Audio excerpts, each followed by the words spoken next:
Woohoo, baby. First one of the day, not a giant, but it's a largie.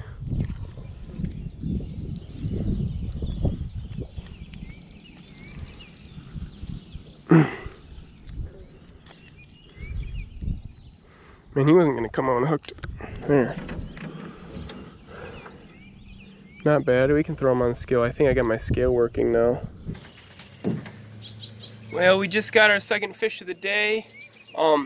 It's got some pretty scarred up there. I don't know, something must have tried to eat him or something, but we're gonna release him so we can get back to where he was doing, what he was doing, I don't know, and we'll go catch some more. Stay tuned.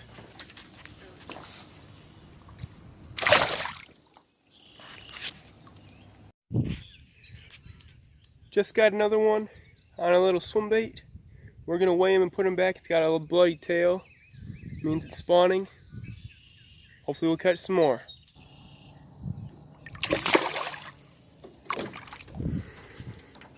We got number 4.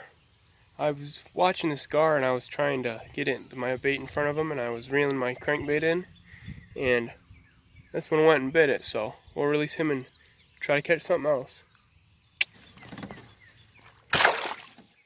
Just got the 5th one on the old KVD crankbait. I was just throwing it along some grass and some dirty water. It's a chartreuse crankbait, so it's nice in the dirty water, good color. We'll release this one. We'll get back to fishing.